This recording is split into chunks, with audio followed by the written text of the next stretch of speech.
Allahumma shalli alaihi wa ala alihi. Bismillahirrahmanirrahim. Assalamualaikum warahmatullahi wabarakatuh.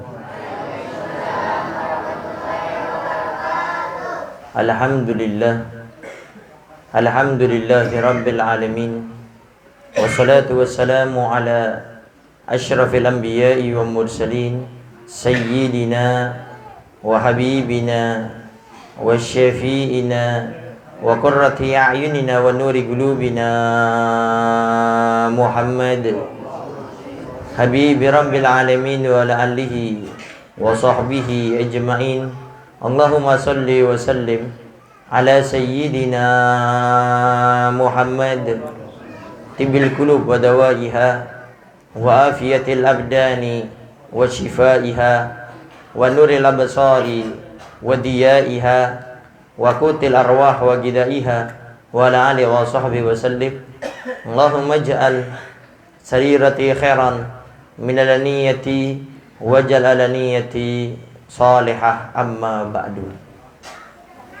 Al-mukarram al-muhtaram yang sama-sama kita muliakan dan kita hormati selalu, para alim, para ulama, para asatidah, penyambung lisan sekaligus penerus perjuangan Nabi kita Muhammad sallallahu alaihi wa alihi wasallam, yang kita doakan selalu mudah-mudahan para ustadz, para kiai, para ulama, para habaib kita diberikan panjang umur oleh Allah dalam keadaan sehat wal afiyah.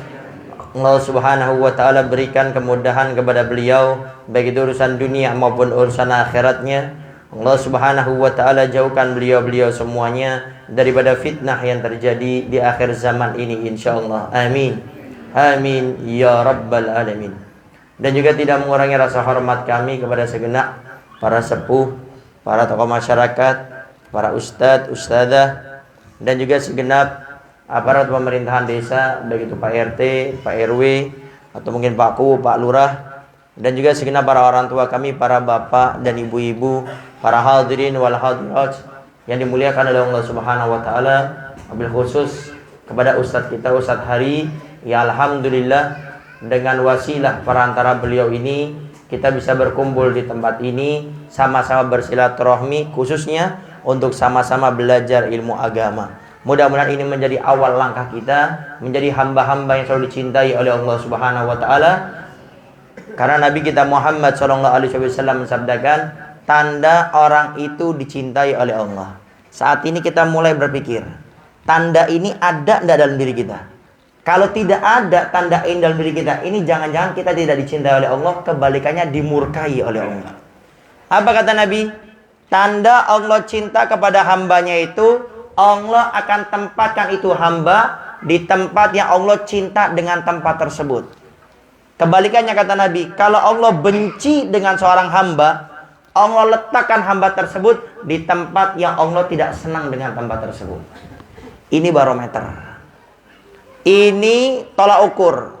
Kalau hari ini kita di hari Kamis, kita pengen tahu kita ini dicintai tidak oleh Allah dari tadi pagi, siang, sore, sampai ntar malam, kita ini banyak ditempatkan di mana?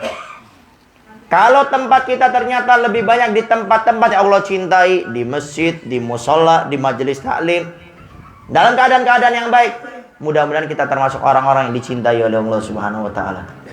Tapi kebalikannya, kalau kita ditempatkan di tempat yang Allah nggak suka dengan tempat tersebut, di tempat-tempat yang tidak baik, di tempat-tempat yang mana Allah subhanahu wa ta'ala tidak senang, maka di situ Allah benci kepada kita. Lalu evaluasi, langsung kita berpikir bagaimana agar saya dicintai oleh Allah, maka berbalik arahlah kita. Jangan berada di tempat yang Allah benci dengan tempat tersebut. Jangan ngentengin, jangan meremehkan. Oh Ustadz Habib, gampang lah, entar saya besok mau tobat. Besok belum tentu jadi milik kita. Kita yang hari ini saja, hari Kamis ini, kita nggak tahu kita bisa menyempurnakan enggak sampai total hari Kamis.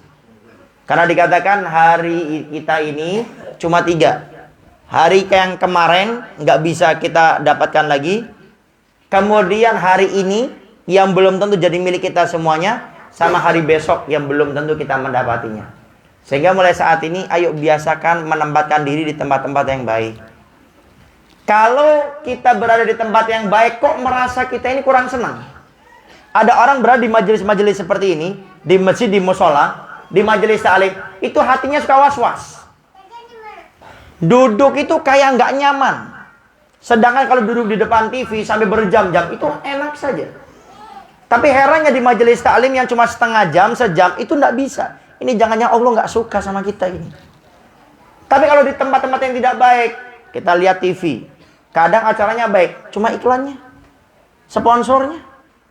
Kadang-kadang ada selingannya. Sehingga mulai saat ini ayo biasakan kita menampakkan diri di tempat-tempat yang baik. Dan mudah-mudahan dengan hal tersebut akhirnya Allah menjadikan kita hamba-hamba yang selalu dicintai oleh Allah Subhanahu wa Ta'ala. Dan mudah-mudahan itu adalah kita semua yang sore hari ini hadir di tempat ini, termasuk hamba-hamba yang selalu dicintai oleh Allah Subhanahu wa Ta'ala. Amin. Amin ya rabbal alamin.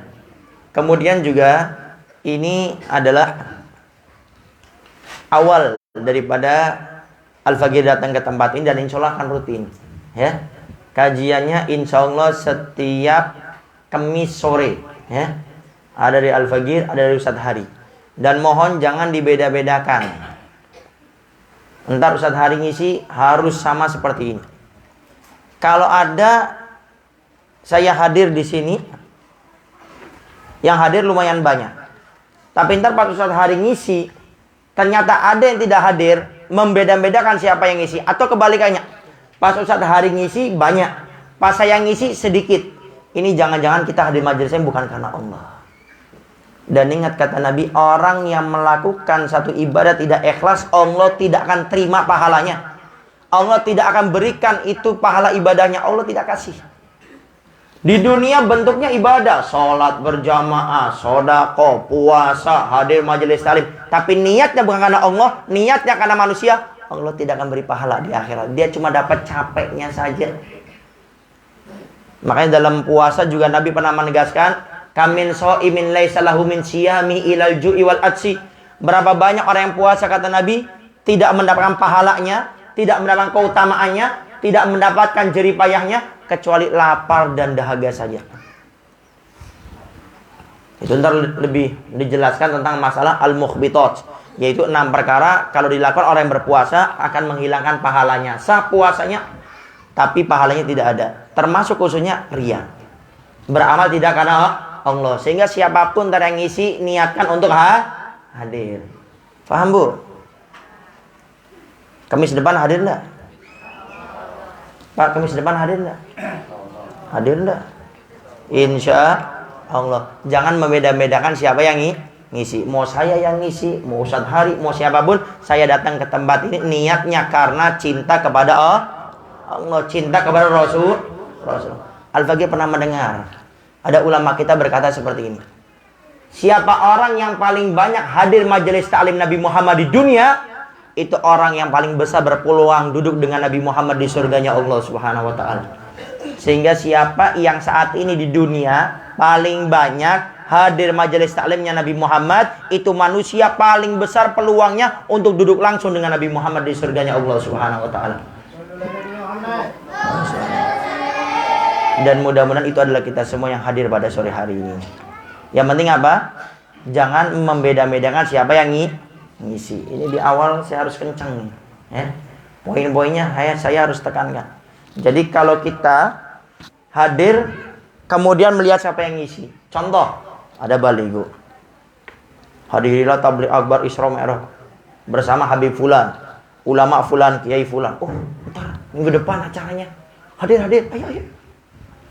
Akhirnya 2 hari sebelum acara dengan kabar, Habibnya nggak bisa datang, Kiainya nggak bisa datang, ulamanya nggak bisa datang. Kira-kira kita datang nggak?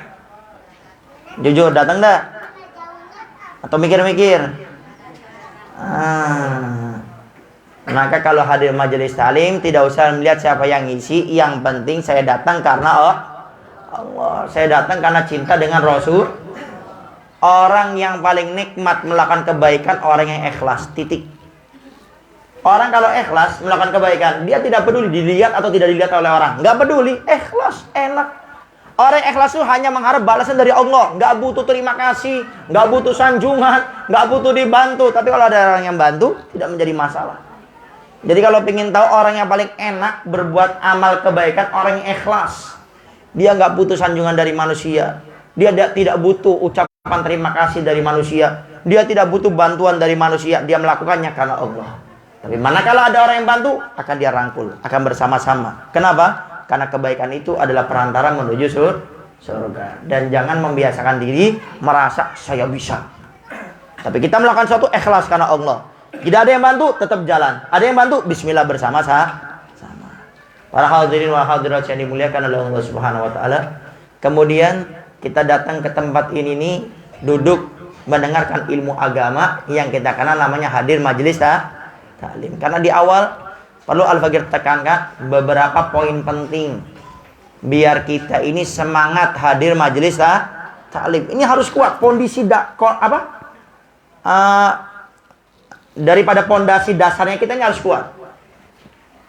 Tolong diingat satu hadis Nabi. Ini hadis luar biasa kalau menurut Al-Fakir. Dan Al-Fakir lihat beberapa ustadz, kiai, ulama, habaib kita selalu membawa hadis ini, khususnya di awal-awal memulai majelis taklim. Apa itu? Kata Nabi, barang siapa yang duduk di majelis taklim. Kita semua nih, yang sore hari ini hadir. Barang siapa yang duduk di majelis taklim, maka Allah Subhanahu wa ta'ala akan memberikan pahala kepada dia lebih afdol daripada sholat sunnah 1000 rakaat. Jadi ibu bapak cuma duduk seperti ini, ya kan? Sambil nahan-nahan ngantuk, sambil nyenderan, menikmati angin sepoi-sepoi ini di Ancaran sore hari ini. Itu kata Nabi lebih afdol daripada sholat sunnah sebanyak 1000 rakaat. Sekarang saya tanya ibu-ibu, kapan sholat 1000 rakaat? Hah? Kapan? Yang saya tahu paling banter kita sholat paling terawih 20 rakaat. Itu pun kadang-kadang pilih-pilih masjid, musola sama imamnya. Ini ternyata cuma kita duduk seperti ini. Ini Nabi yang menjamin, bukan saya Novel Al-Aptos. Nabi yang menjamin duduk di majelis taklim lebih afdol, kata Nabi, bukan sama, lebih afdol daripada kita hadir majelis, daripada kita beribadah sebanyak 1000 rakaat. Sekarang saya tanya, kalau kita suruh milih sholat sunnah 20 rakaat, kemudian diberikan pahala sebanyak seperti 1000 rakaat. Sholat 20 rakaat diberi pahala seperti sholat sunnah sebanyak 1000 rakaat. Atau cuma duduk hadir majelis taklim sebentar tapi diberi pahala 1000 rakaat. Milih yang mana? Pertama atau kedua? Milih yang 20 rakaat. Sholat 20 rakaat tapi diberi pahala 1000 rakaat. Atau cuma duduk seperti ini dengerin, kemudian pulang dapat pahala 1000 rakaat sholat sunnah. Pilih yang pertama atau kedua? Tuh ya. Yang ibu-ibu aja paham. Pilih yang kedua, apalagi yang muda-muda. Sehingga apa?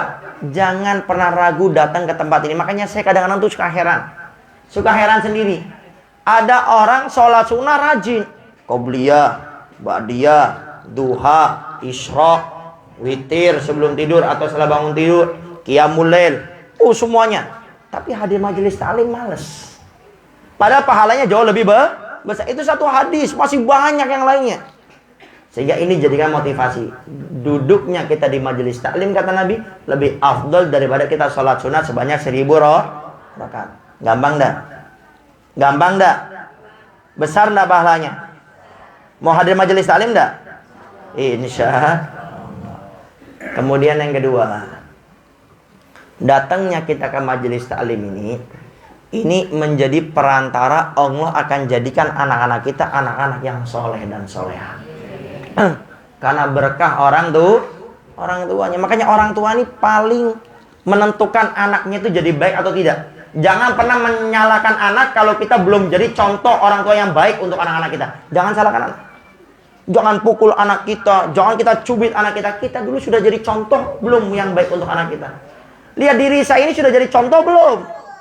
Karena anak itu ngikut bagaimana orang tuanya. Yang mengatakan bukan saya. Nabi yang menyampaikan. Kata Nabi, orang tua itu bisa menjadikan anaknya Yahudi atau Nasrani atau Majusi. Bagaimana tergantung orang tuanya. Makanya tolong anak tuh jangan suka dipukul, dicubit, di ini itu. Lihat dulu saya ini sudah jadi contoh yang baik belum? Di kitab Ta'lim Muta'allim, Imam Az-Zarnuji menukil seorang ulama bernama ulama Imam Sadiduddin. Imam Sadiduddin dalam kitab Ta'lim Muta'allim itu berkata, Barang siapa yang cinta dengan orang alim atau yang berkaitan dengan orang alim. Barang siapa yang cinta dengan orang alim atau yang berkaitan dengan orang alim. Apa diantaranya? Majelis taklim. Kita makmurkan, kita hadir, kita support, kita dukung dengan tenaga, dengan dana, pikiran, semuanya. Apa kata beliau?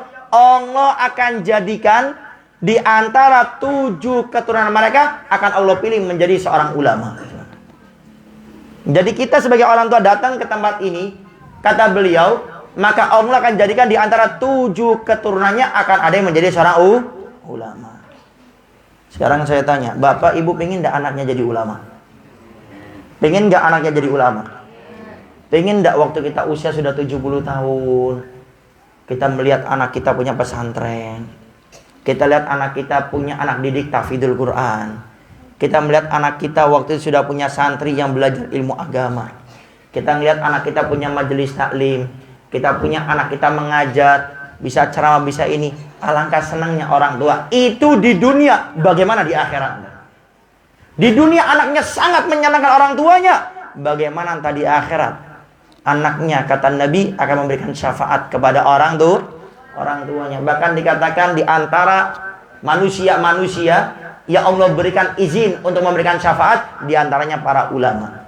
Ternyata dengan orang tuanya istiqomah hadir majelis taklim, insya Allah anaknya akan menjadi seorang ulama. Makanya tolong Bapak Ibu kalau hadir majelis taklim yang semangat. Lalu kalau bisa juga hendaknya kita punya anak dibawa. Ada beberapa miskomunikasi antara DKM masjid, musola sama orang tua. Kenapa? Karena anaknya kalau sudah dibawa ke masjid, ke musola, ke majelis, dibiarin sehingga ribut. Akhirnya apa yang terjadi? DKM melarang anak kecil nggak boleh sholat di depan, sholatnya di belakang. Kadang-kadang diusir. Ngapain beb anak kecil ke masjid, ke musola? Mending sholat beb tawaf lebih dari 7 kali malah. Malah dimarahin anak kecil. Sekarang kita tanya balik, anak kecil itu sudah berakal atau belum? Anak kecil itu belum berakal. Yang berakal ini yang harusnya ngajari orang yang belum berakal. Saya ini paling nggak di pesantren pernah jadi pengurus. Kemudian di luar pesantren saya juga pernah jadi pengurus. Anak kecil itu gimana kita? Di masjid, di musola saya sudah praktekkan di mana saja. Di masjid di luar saya sholat Jumat pernah berapa kali sholat di luar. Sholat Jumat. Kalau kita sebagai DKM-nya itu memberikan pemahaman, ketegasan sama si anak, diem si anak. Makanya intinya yang namanya anak kumaha orang tuanya. Tergantung orang tuanya. Sehingga kalau hadir majelis taklim jangan hanya orang tuanya, tapi juga anaknya dibawa dan dijaga. Jangan sampai akhirnya ustadznya ngamuk, DKM-nya ngamuk, kiainya ngamuk, gara-gara anaknya ribut. Suara sound systemnya kalah sama suaranya anak. Baik, ini sedikit tentang keutamaan orang hadir majelis taklim. Jadi yang pertama, apa itu? Allah berikan kita pahala luar biasa. Lebih mulia, lebih agung daripada sholat sunat sebanyak 1000 rakaat. Yang kedua, berkahnya orang tuanya hadir majelis taklim. Kata Imam Sadiduddin, maka Allah akan menjadikan di antara 7 keturunannya akan ada yang menjadi seorang ulama. Para hadirin wa hadirat yang dimuliakan oleh Allah Subhanahu wa taala. Lalu insyaallah pada pertemuan-pertemuan yang akan datang kita akan membahas kitab Risalatul Mu'awanah yang dikarang oleh Al-Habib Abdullah bin Alwi bin Muhammad Al-Haddad. Habib itu Habib Abdullah Haddad itu siapa? Sedikit kita bercerita tentang siapa itu Habib Abdullah Haddad. Dikatakan Habib Abdullah Haddad ini seseorang yang tinggalnya itu di Sabir. Kalau tidak salah satu desa yang berada di kota Yaman. Beliau itu terlahirkan dalam posisi sudah tidak punya ayah. Ayahnya sudah meninggal dunia. Jadi beliau tidak pernah mengalami indahnya pendidikan daripada seorang ayah. Tidak pernah. Sampai saking luar biasanya beliau ini di usia 3 tahun, ada yang mengatakan 4 tahun, Habib Abdullah Haddad ini kena penyakit panas. Ada yang mengatakan penyakit cacar sampai kedua matanya buta. Itu di usia 3 sampai 4 tahun. Kena penyakit panas, ada yang mengatakan cacar sampai buta. Tapi lihat, bagaimana seorang yang tidak pernah putus asa dengan kekurangannya. Makanya malu kalau ada anak muda, masih sehat, masih kuat, hobinya minta-minta. Habib Abdul Haddad kecil usia 3-4 tahun buta, tapi lihat sholat sunnahnya di usia tamyiz 6-7 tahun, sholat sunnahnya sebanyak 200 rakaat setiap harinya. Buta, nggak punya mata. Di usia 6-7 tahun usia tamyiz itu sholat sunnahnya setiap harinya 200 rakaat. Di usia baliknya beliau, di usia balik 13-15 tahun sampai beliau meninggal dunia, sholat sunnahnya 1000 rakaat tidak pernah absen. 1000 rakaat. Dengan kekurangan beliau, sampai dikisahkan beliau pernah mau sholat sunnah di salah satu masjid, tapi masjidnya sudah ditutup. Apa yang beliau lakukan? Beliau nggak mau putus asa. Beliau minta orang untuk melemparkan beliau ke dalam untuk sekedar sholat sunnah 2 rakaat. Beliau ini dikatakan tidak pernah seumur hidupnya melakukan perkara makruh, tidak pernah, apalagi haram. Makruh aja tidak pernah. Makruh itu apa? Kalau dilakukan tidak mendapat dosa, cuma Allah kurang senang. Kalau ditinggalkan mendapatkan apa? Pahala. Contohnya apa? Mencabut uban. Nah, yang ubanan jangan banyak dicabut ya. Takut kelihatan tua. Wayahna. Kalau sudah tua ya tua aja. Mencabut uban itu makruh. Kenapa? Satu kata para ulama, uban itu pengingat kematian. Coba yang punya uban, cabutin semuanya, dibotakin sekalian. Coba lihat, munculnya hitam apa putih? Putih. Bisa muncul merah, gimana? Dipilok. Kenapa? Karena uban itu pengingat kematian. Yang kedua, ini. Kata para ulama, kenapa uban tidak bisa dihilangkan walaupun sudah dicukur, dibotakin? Karena uban itu akan menjadi cahaya di hari kiamat. Sehingga orang-orang yang punya uban harusnya bangga. Kenapa? Banyak uban, banyak cahaya. Makanya harus ini sekali lah yang punya ubanan itu, jangan yang perempuan ya, yang laki-laki yang bawa dibuka pecinya, ubannya tampakkan semuanya cahaya di hari kiamat. Kemudian yang kedua, perkara makruh diantaranya apa? Makan sesuatu yang bau. Kalau bahasa gampangnya makan pete sama makan jengkol. Makruhnya kenapa? Karena akan menjadikan orang terganggu. Kalau pasti terganggu, hukumnya haram. Makanya dalam fikih dibahas, kalau ada orang mulutnya bau busuk, nggak wajib sholat Jumat. Saking apa? Menjaga orang lain agar tidak terganggu. Kalau gitu nggak boleh makan pete jengkol. Kesian dong yang jualan pete sama jengkol. Boleh. Tapi kalau habis makan tahu diri. Udah tuh makan pete, makan jengkol, langsung sikat gigi. Biar apa? Biar baunya tidak nyebar kemana-mana. Ya, Imam Haddad tidak pernah melakukan perkara makruh. Kemudian Habib Haddad itu setiap saatnya beliau dikatakan sudah melakukan sunnah Nabi semuanya, sunnah Rasulullah semuanya sudah dilakukan, nggak ada yang ketinggalan, semua sunnah Nabi. Sampai waktu beliau meninggal dunia itu dikisahkan ada orang nggak percaya. Mana iya sih? Masa Habib Haddad sudah melakukan sunnah Nabi? Ada satu sunnah Nabi yang belum pernah dilakukan oleh beliau. Mereka bertanya, apa itu? Rambut panjang. Karena Nabi dikisahkan pernah punya rambut panjang sampai kurang lebih sebahu. Saya nggak pernah Imam Haddad rambutnya panjang. Dibuka jenazahnya beliau, setelah dilihat rambut beliau sudah panjang sampai segini. Ya. Sehingga beliau sudah melaksanakan semua sunnahnya Nabi. Itu sekelumit tentang Imam Haddad. Kemudian yang kita kaji ini pembahasannya, ilmunya namanya tasawuf. Ilmunya namanya tasawuf. Itu ilmu yang lebih cenderung membahas masalah hati.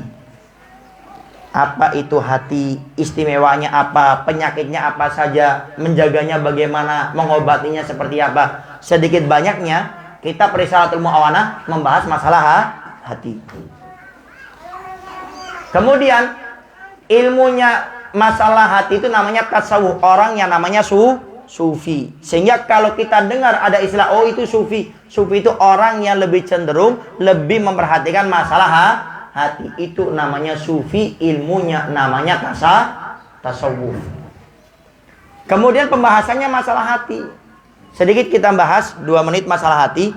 Kenapa hati kok sangat dipentingkan oleh Imam Haddad? Kalau kita lihat 10 kitab beliau itu hampir semuanya itu membahas masalah hati.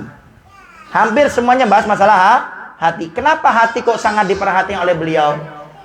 Karena hati ini tempat pandangannya Allah. Orang punya ilmu, orang punya kekayaan, tapi hatinya busuk akan direndahkan oleh Allah Subhanahu wa taala. Sehingga jangan lihat orang dari casingnya. Jangan merendahkan orang dengan maksiatnya. Jangan merendahkan orang yang kekurangannya. Karena mungkin orang yang kita pandang hina, orang yang kita rendahkan, orang yang kita lihat ahli maksiat, ternyata dia punya hati yang bersih. Dia pendosa, pezina, minuman keras. Iya.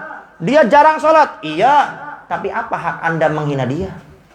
Mungkin di tengah malam dia bertobat kepada Allah, dia menangis, beristighfar kepada Allah, Allah angkat dirinya karena kebersihan hatinya menjadi seorang wali. Ya. Jadi ini hati ini menjadi spesial karena tempat pandangan Allah. Makanya intinya jangan pernah merasa dia lebih baik dari orang lain.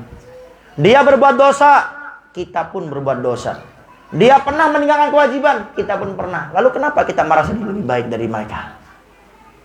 Ulama kita mengatakan kalau ada orang memuliakan dirimu, menganggap kamu baik bukan karena kebaikanmu, tapi karena Allah masih menutup aibmu pada hari ini.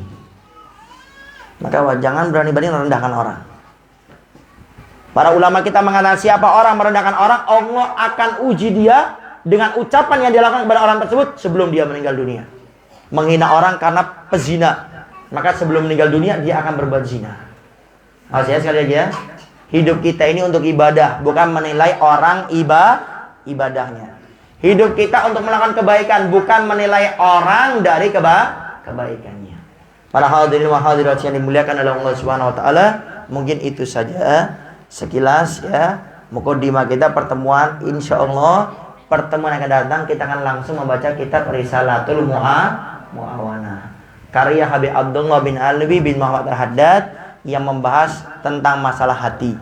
Jadi insya Allah kita belajar sama beliau biar hati kita bersih. Orang kalau hatinya bersih itu paling enak Pak Bu, tenang hidupnya. Ngelihat orang tokonya lebih laris daripada tokonya kita, tenang hati. Kalau orang hatinya busuk, iri, pasti melihara tuyul, pasti babi, macam-macam. Hatinya kotor. Ada orang sholat sunnah, ya kan, di masjid di musola, pasti riya, sombong dengan amat. Hatinya kotor, busuk dia. Nah di dalam ntar kita Risalatul Mu'awanah kita akan diajar sama beliau bagaimana cara menjaga hati, bagaimana mengobati sombong, mengobati riya, bagaimana kalau kita dihina oleh orang, bagaimana cara menjaga sholat. Ntar akan dibahas oleh beliau bagaimana memiliki sifat yakin sama Allah, yakin masalah rezeki, yakin dengan ketetapan Allah. Itu caranya bagaimana. Ntar kita akan dibimbing oleh beliau secara langsung dalam kitab Risalatul Mu'awanah. Baik, itu saja yang bisa Al-Fakir sampaikan. Mungkin sedikit barangkali ada yang bertanya, silakan. Mungkin satu pertanyaan dari bapak-bapaknya, satu pertanyaan daripada ibu-ibunya. Kalau tidak ada, langsung kita tutup dengan doa. Wallahu a'lam bishawab.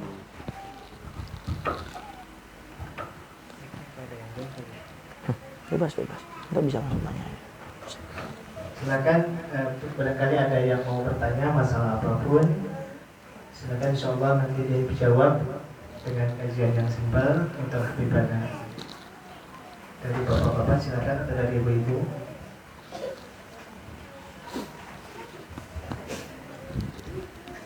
Untuk kedepannya karena apa ya? Soal?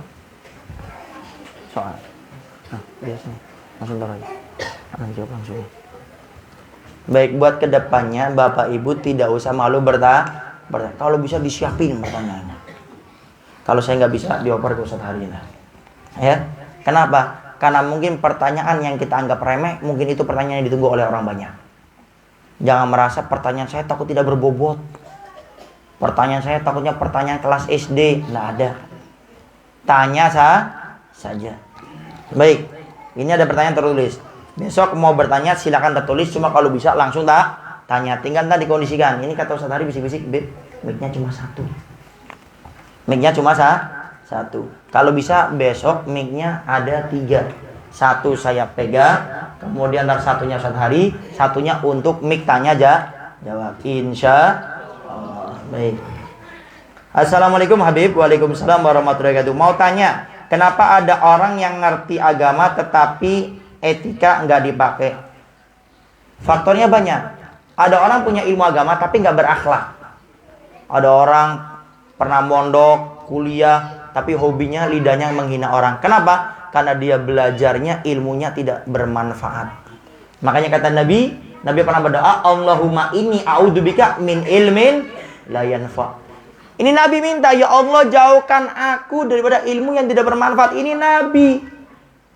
Artinya ada orang yang belajar ilmu agama tapi nggak manfaat. Apa itu? Yaitu punya ilmu tapi akhlaknya nol. Kenapa? Karena dia mendapat ilmu yang tidak bermanfaat. Dan faktor di antara penyebab orang mendapat ilmu yang tidak bermanfaat itu apa? Karena dia kurang ajar sama gurunya. Coba lihat. Orang-orang yang punya ilmu, tapi ilmunya itu menjadikan dia sombong, menjadikan merendahkan orang lain. Coba lihat. Itu biasanya dia waktu dulu belajar itu suka mengejek, menghina gurunya, termasuk santri-santri teman-temannya yang lain. Sehingga kalau mondok itu, maka harus punya akhlak adab sama guru. Nah, khususnya yang belajar ini ya, ntar harus belajar khusus. Ada kitab namanya Ta'lim Muta'alim, akhlak adab.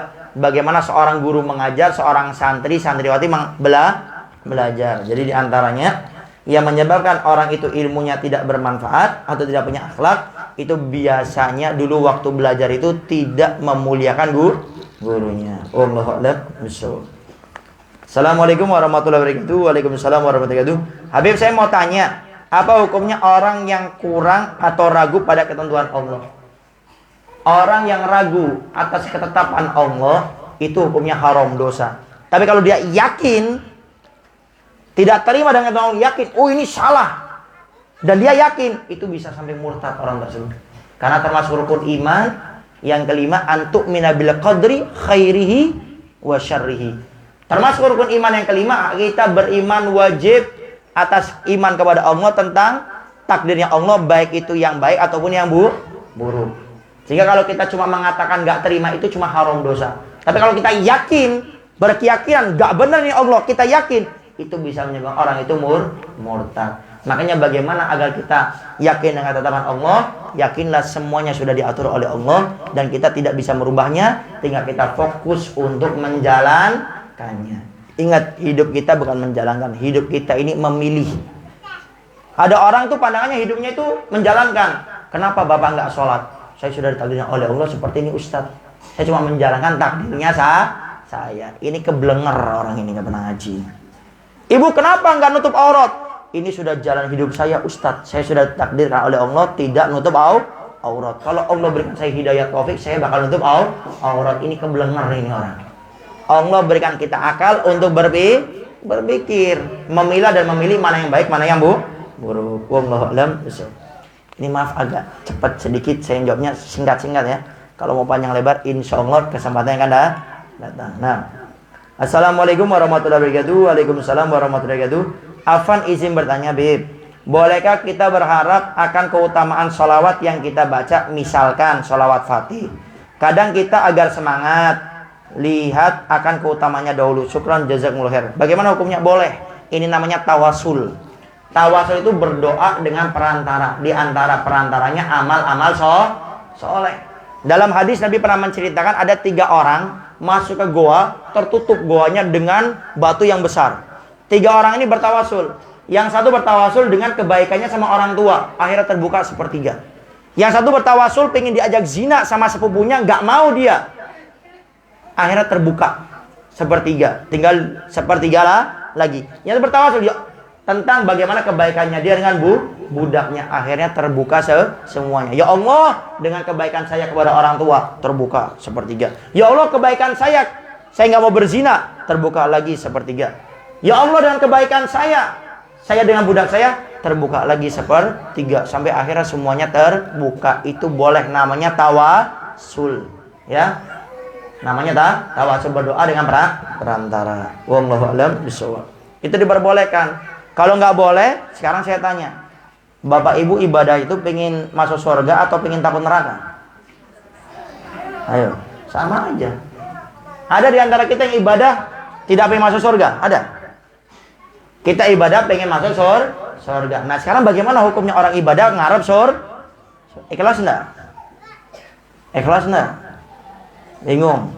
Pas sudah ngantuk? Itu namanya tawasul. Jadi kita bertawasul, berdoa dengan perantara amal soleh kita, mudah-mudahan masuk surga. Wallahu a'lam bishawab. Baik, mungkin itu saja pertemuan pada saat ini. Untuk besok silakan, yang mau bertanya silakan. Bahkan kalau bisa kajiannya nggak usah lama-lama teing. Ya. Kajiannya 20 menit, 25 menit. Nah, setengah jamnya tanya jawab. Karena ada orang ke majelis taklim itu biasanya punya pertanyaan, punya problem. Suami ini repot diatur. Nanya, tapi jangan curhat ya di sini ya. Habib, saya punya suami itu, Beb, ya Allah, kalau ngasih duit sedikit terus. Jangan curhat. Beb, saya punya istri, kalau ketemu saya pasti cemberut aja, Beb. Jangan curhat di sini. Tapi pertanyaan umum, Habib bagaimana agar mendapatkan suami yang soleh caranya? Nah, gitu, enak. Jadi saya jawabnya enak. Beb, ini suami saya tuh yang itu. Nih yang ini. Ditunjuk-tunjuk lagi. Hah? Saya yang jawab, selesai di rumah makin perang lagi. Nah ya, mungkin itu saja yang bisa Al-Bagir sampaikan pada kesempatan kali ini. Mudah-mudahan pembukaan kajian kita pada sore hari ini diberkahi oleh Allah Subhanahu wa taala. Ilmu-ilmu yang kita dengarkan mudah-mudahan kita bisa mengamalkannya, dan mudah-mudahan dengan hadirnya kita ke tempat ini dosa-dosa kita semuanya diampuni oleh Allah Subhanahu wa taala. Derajat kita semuanya diangkat oleh Allah Subhanahu wa taala. Kalau ada di antara kita yang punya utang, mudah-mudahan dimudahkan untuk membayar hutangnya. Kalau ada yang sakit, mudah-mudahan disembuhkan oleh Allah Subhanahu wa taala. Dan mudah-mudahan kita yang datang ke tempat ini, Allah berikan kepada kita semuanya rumah tangga yang sakinah, mawaddah warahmah. Allah berikan kepada kita keturunan anak-anak yang soleh dan soleha. Allah berikan kepada kita rezeki yang halal penuh dengan berkah. Allah jauhkan ke kita daripada rezeki yang haram. Allah jauhkan ke kita daripada riba. Allah cukupkan kita dengan yang halal, dijauhkan daripada yang haram. Ya Allah, kami yang hadir ke tempat ini, kami punya hajat, kami punya doa, kami punya keinginan, kami punya harapan. Maka mudah-mudahan ya Allah, dengan hadirnya kami ke majelis taklim ini, kabulkan semua harapan kami, kabulkan semua doa kami, kabulkan semua keinginan kami, kabulkan semua harapan kami. Khususnya ya Allah, jagalah negara kami daripada semua bencana ya Allah. Jagalah negara kami Indonesia ini daripada musibah ya Allah. Jagalah negara kami Indonesia ini daripada penyakit wabah ya Allah. Khususnya ya Allah, daripada manusia-manusia yang berniat tidak baik kepada negara kami Indonesia ini ya Allah. Berikan kepada mereka hidayah serta taufik-Mu ya Allah, atau Engkau binasakan dengan caramu ya Allah. Rabbana atina fid dunya hasanah wa fil akhirati hasanah wa qina adzabannar. Wa sallallahu ala sayyidina Muhammadin wa ala alihi wasallam. Walhamdulillahi rabbil alamin. Bismillahirrahmanirrahim. Iyyaka na'budu wa iyyaka nasta'in. Insya Allah pertemuan yang akan datang Al-Faqih datangnya lebih awal. Tadi ada udzur Al-Faqih, insya Allah jam 4 kurang 15 Al-Faqih sudah standby di sini. Jadi ntar jam 4 kita bisa langsung mulai kajian. Sebelumnya habis asar ada pembacaan Rotibul Haddad. Kemudian ntar jam 4 sama Al-Faqih kita kajian setengah jam. Kemudian setengah jamnya tanya jawab. Jam 5 sudah selesai. Jadi kalau belajar ilmu agama tidak usah terlalu lama, takut ngantuk, bosan, besok nggak datang lagi. Ngaji lama banget, mau novel, ngantuk lagi, sempit-sempitan lagi. Mudah-mudahan yang duduknya nggak enak, yang duduknya sempit, rezekinya makin dilapangkan oleh Allah Subhanahu Wa Taala. Itu saja yang bisa Al-Bagir sampaikan. Nah, kemudian jangan lupa, untuk Al-Bagir ingat, tanggal 31 Maret. Tolong yang punya HP, punya tanggalan dilingkari 31 Maret. 31 Maret, Rebo malam Kemis, di tempat Al-Faqih, di Majelis Al-Wasilah, Window Haji Kuningan. Ya, dari sini cuma 15 menit. Kalau cepat-cepat sedikit ya 14 menit. Ya, itu insya Allah habis Isya kita akan mengadakan acara Isra Mi'raj sekaligus milad Majelis Al-Wasilah yang pertama. Sehingga kalau bisa Bapak Ibu datang. Yang tidak ada utuh datang. Paling enak ntar buat rombongan. Nah, sehari ntar dikomandoi. Pakai angkot boleh, mau pakai kereta api boleh ke window hajinya, mau pakai bis boleh, mau pakai pesawat boleh, terserah. Ya. Yang penting Rebo malam Kamis tanggal 31 Maret. Saya sekarang datang ke sini. Padahal saya lagi punya hajat besar. Saya datang ke sini. Kalau yang sini nggak datang ke sana, saya nggak tahu minggu depan saya datang lagi nggak itu. Ya. Jadi kalau ingin tahu ya, minggu depan atau beberapa minggu lagi saya datang atau tidak ke tempat ini lagi tergantung Bapak Ibu. Kalau Bapak Ibu nggak datang ntar ke sana, ya ntar saya ngobrol sama saya Ustaz, kayaknya udah selesai lah kajiannya. Bukan ngancem ya, tapi memberi semangat atau separuh ngancem lah. Baik ya. Tanggal 31 Maret. Rebo malam ke Kamis ya. Rebo depan ini, Rebo ini. Sekarang hari Kamis, Jumat, Sabtu, Ahad, Senin, Selasa, Rebo di Masjid Muawana. Paling enak buat rombongan. Pakai angkot, terserah, pakai bis, pakai metro mini, pakai kereta, pesawat terserah, ya. Pokoknya Rebo malam ke Kamis. Bisa hadir kira-kira, Bu? Bu, bisa hadir? Benar? Nggak bohong? Bohong dosa atau pahala? Dosa ya. Insya Allah hadir. Plus bapak-bapaknya juga hadir Pak ya. Kalau nggak hadir ya ntar saya tinggal telepon Ustaz Hari aja ntar. Ya, baik ya.